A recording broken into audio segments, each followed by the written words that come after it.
with us this morning to tell us all about it. Chris, good morning.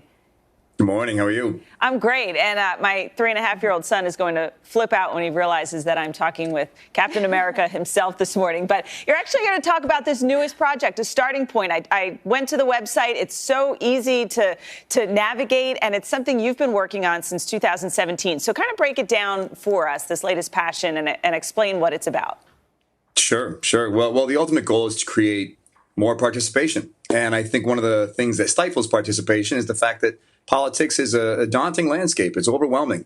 And for people who are trying to find their initial acclimation to the world, we hope to help demystify some of these issues and get people familiar with basic policy phrases and the positions of certain elected officials.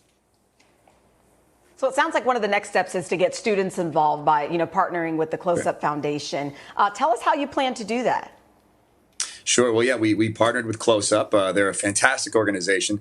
DC loves them. They've been doing it a long time, and they're much better than us, rather. So we kind of are just learning from them. Obviously, the conventions are next week. So at the end of each day of conventions, 4 days of the RNC, 4 days of the DNC, we're going to be sitting down with certain elected officials over Zoom, of course, socially distanced, and asking them questions that were cultivated curated by the Close Up Foundation and some of these really, really bright young people across the country. Chris, I feel like when you deal with politics, there are a lot of long-winded answers and things just get lost in the weeds. But this is actually a place you can go. Most of the responses under a minute, but you do now have to deal with Washington. What's the difference dealing with Washington versus Hollywood and having people explain things in really just a simple way? Sure. Well, the minute time limit was designed for the dwindling attention span of the average person, which I'm a part of. I don't mean to disparage anyone else. But DC has been great. I think this can be a really symbiotic exchange. I think the elected officials benefit. I think the electorate benefits. So now we just need to try and keep motivating the participation. But yeah, DC was, to me, I felt pretty comfortable there. Hollywood can be intimidating because people expect something out of you.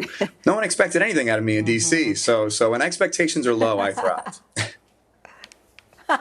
Speaking of Hollywood, it was just announced, we have to get this in, that you're going to be starring in Netflix's new espionage thriller. It's called The Gray Man, alongside Ryan Gosling. Right. Do the two of you know each other, or did you? No, I've never actually met him. Wow. But I have enormous respect. Come on, he's one of the best actors working today.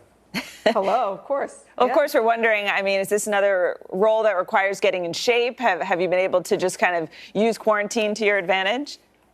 Well, I've certainly been using quarantine to get in shape. There's nothing else to do. But I don't know if this role necessarily requires a very buff physique. Fair enough. Okay, so before we let you go, we have to ask you about your dog, Dodger. He just had hip surgery. Is that right? How's he doing? He's doing too well. There's supposed to be a 6-week recovery after 1 week.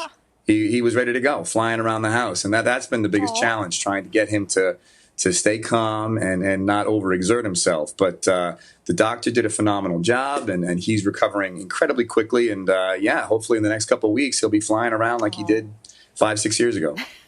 Well, he's so cute. We wish him a speedy recovery. And it is very hard to keep a dog still. Chris, thank you so much for joining us this morning. Thank you, guys. Just ahead in Overheard on Third, Chanel.